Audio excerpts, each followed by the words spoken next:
How's it going, everybody? And in today's episode, we're going to be looking at the second part of the big Fox suspension launch. Riders ready, watch the gate. So let's have a look closer at the second part of this big Fox suspension product launch. Now I say big product launch, the main part, the Fox 38, which was the big thing that we all wanted to see, that was in a previous video. So if you want to see that, go check it out now. It's on part 1. 38 is obviously quite unique. The 38 and the 36 has got those bleed valves and a few features that 34 hasn't. But the 34 does come with Grip2. Now, this is nothing new. We did see this in last year's fork. But what I have since found out since that first video is a little bit more about VVC, which is the Variable Valve Control. So I'm just going to talk about that initially. So I made some notes. Where are my notes? Here is my notes. So since that last video, Jordi Cortez, who's the main guy at Fox race team, he sets up all the suspension forks, and I don't know what his official title is, but he's basically a bit of a guru when it comes to setting up suspension, and he's the guy that sets up all the suspension for all the pro riders that are sponsored by Fox. So he kind of oversees that. He has obviously other guys and girls that work for them. If you watch the Fox Dialed YouTube series, he's a main feature in that, and you should know who he is. He's been really cool whilst we're on lockdown and talked about some of the details of the Grip2 system and the variable valve control. The first thing to talk about is that word valve. To the layman like us, what they actually mean are shim stackers. So in technical speak, when they add a shim stacker, they call that revalving, or they call those valves. And basically it's adding preload to the fork. Now, what they would do on a pro rider's setup is they get a pro rider, Greg Menard, someone like that comes along. If they have to make an adjustment by more than 2 clicks, just 2 clicks, that seems like, for us, for me especially, seems absolutely nothing. You know, sometimes we're like clicking up and down like yo-yos, because basically we don't really know what we're doing, do we? But compared to these guys, obviously. But they will say if they make more than 2 clicks of adjustment, they'll look at revalving the fork. And what they mean is adding or removing those shims. So effectively, if you imagine you've got 12 o'clock on the dial, for example, is 0, 1 o'clock is +1, +2, 11 o'clock is -1, and 10 o'clock is -2, so you go up and down. If they go in either of those directions, more than 2 clicks, they're going to revalve the fork by adding or removing one of those shim stackers to make the fork have more or less preload. And that's what this variable valve system does. It's a better way of doing that. Because the problem with revalving, adding those shim stackers, is you make the ride really firm. It ramps everything up and you remove the level of adjustability that you get. So that's what VVC does. I kind of know what it does and I kind of know how it does it. So basically it's got this sort of butterfly fulcrum lever, and as it turns, it moves. Because of the way the internals are built, it moves the fulcrum further away from the centre, and that then increases and decreases the pressure on the compression and rebound damping, and that gives you this preload. I understand what it does. I understand how it does it mechanically. I don't really get why that's different than putting a shim stacker in. That's for people that are much more clever than I am. I will say that I have got a lot of confidence in Fox. I don't think they're just full of crap and it's a gimmick. They do think hard about that. Fox are very much about racing. They sponsor all the big races and they like to go out and win races. And that's what I like to see from a company. A company that's lead in that direction. If you've got other companies that really just go straight for the market and they're not interested in racing, I always get a bit questionable with the marketing and the things they put out. When you've got a company like this, is where this is this has come direct from racing, so it means they can tune the forks better, especially in something like enduro, where maybe they want to be able to give the rider more tunability whilst they're out on track going between stages.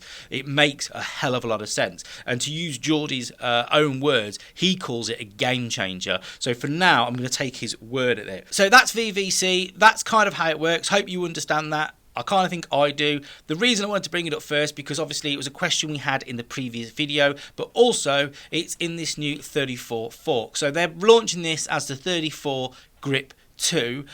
Grip 2 is just a damper option. It comes with other damper options like Fit 4, the live valve and the grip. We'll ignore live valve and grip for this video, and we'll concentrate really on Grip 2 with that VVC and the Fit 4. Now, if you don't know the difference between the Grip 2 and the Fit 4, basically the Fit 4 is the old lockout version, so it's got the high, low and medium, or firm, medium and soft, or some people prefer it, climb, trail and downhill. You've got that full lockout version. With the Grip 2, you get your high speed and you get low speed compression and rebound damping. You don't get that on the Fit 4. So basically the Grip 2 is just fully adjustable. So if you really want to be able to tune that fork and ride and be able to ride more terrain and tune it to suit terrain, tune it to suit yourself, the Grip 2 is the one you want to go for. If you just want a more basic compression and rebound, single compression and rebound, not high speed and low speed, and a basic just soft, medium and hard setting, or climb, lockout climb function on a fork, the Fit 4. Personally, I don't think you need lockout on a fork anyway. Yes, there's an argument for lockout on a rear shock, but on the fork, I just don't think it matters. So looking further at the 34, the other options on this, so in terms of the travel options, it's 120mm by 140mm. So this is very much the lower end of travel, more of an XC based fork. It's going to be a very stiff XC fork. Obviously, it's 34mm stanchions, and it's a 15mm QR with 110mm boost, or your standard 100mm. I think this is a cracking fork if you're on a 29er, that sort of 120 travel, 130 travel 29er. I think this is the fork to go for. It's got the Float Evol air spring, which adds plushness. Again, I kind of get how that works. It's about that negative air spring. I'd like to learn more about that. It's definitely something I want to do, a bit more homework. Wheel sizes, 27 and 29, obviously. Its offset is 44 and 51, just two. Air spring, it's the float system. Talked about the axle. It's a 1.5 inch taper. And weight-wise, it's 3.9 pounds or 1,770 grams, so 1.8 kilos. Fox are never the lightest forks on the market, I don't think, when you compare like for like with other, like maybe Rock Shocks and stuff.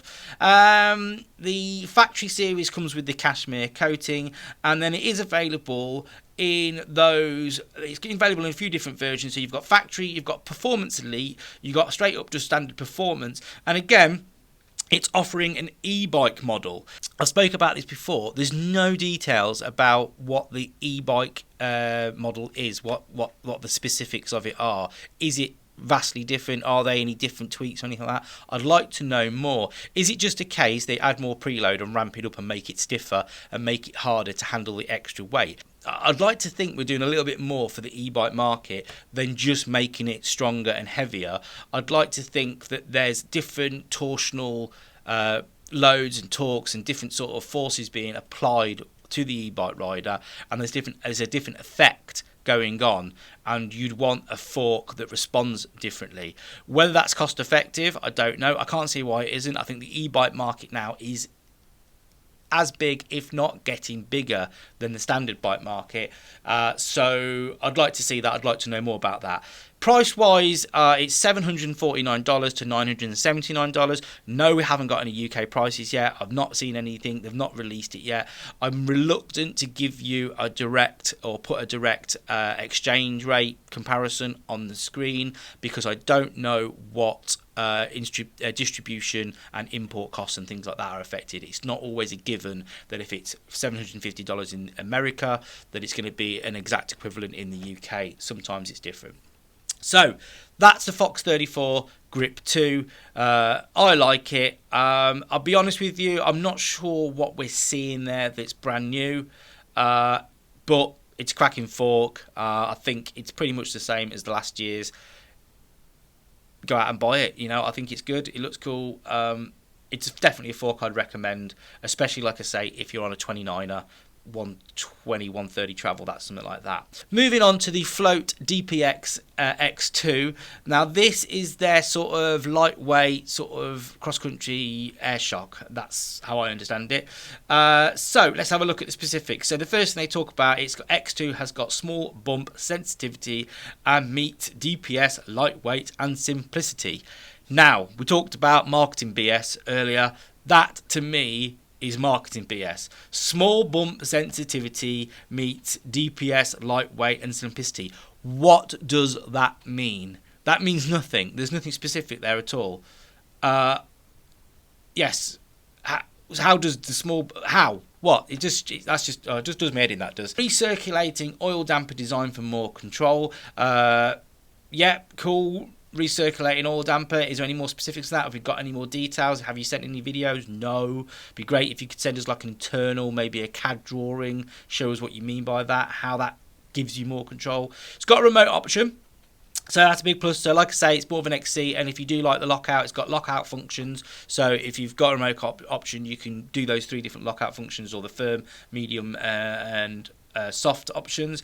It's got the one-piece Evol air sleeve, which improves responsiveness and sensitivity. Again, no details on how that works, but if they're using the term Evol, and if we take that from the forks, I'm assuming that air sleeve then somehow helps with that negative volume negative volume chambers, etc., and improves, like I say, the sensitivity of the fork. 3-position lever with adjustable open mode.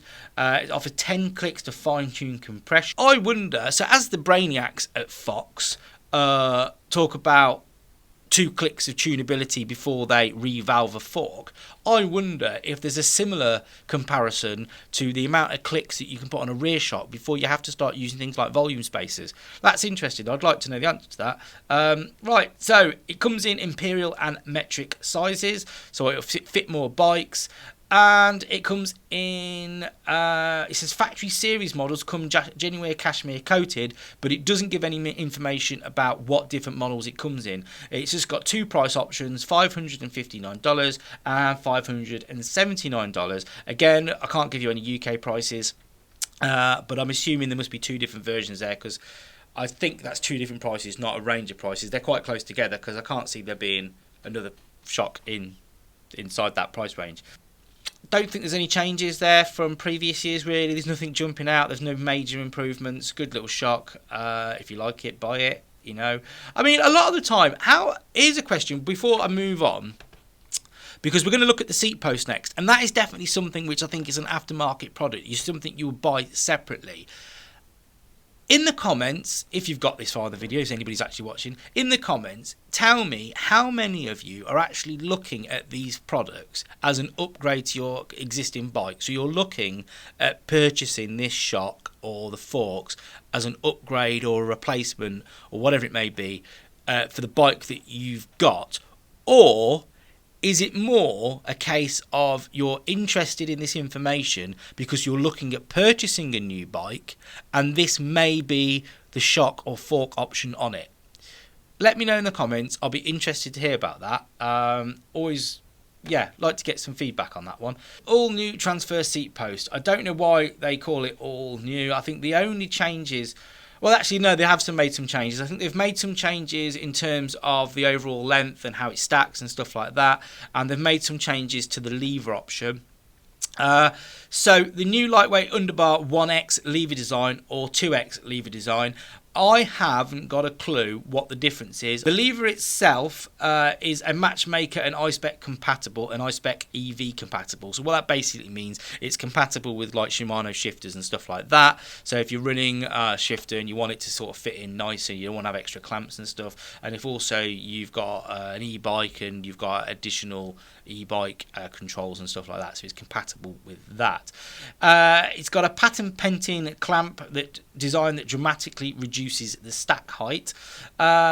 Proven internals, basically all the internals and everything the same as 2020, which actually are really good. This seat post stood up really well over the last year, as well as all the best ones to buy. Internally routed only, so it only comes as an internal routed option, which quite frankly I think is pretty much every seat post now. There's a few seat posts on the market that do external routing, But quite frankly, I don't understand why you need internal routing. It's extra cable to get stuck in the way. It's stuff on the outside of the bike that looks messy. And also, it's when it goes up and down, you end up with that sort of crimped cable. So in terms of reliability and serviceability and just general wear and tear, you get more wear and tear and more maintenance is required on an outerly routed cable seat post and an innerly routed cable seat post, if that makes sense. The big news thing to this is they've managed to reduce the overall length and the insertion depth. So what they mean by that is how much of that bottom part of the seat post has to sit in the frame. There's so many frame designs out there. You might have it where it's in two pieces. You can't go so far, or you're going to run into the shock, or there's a kink in the seat tube.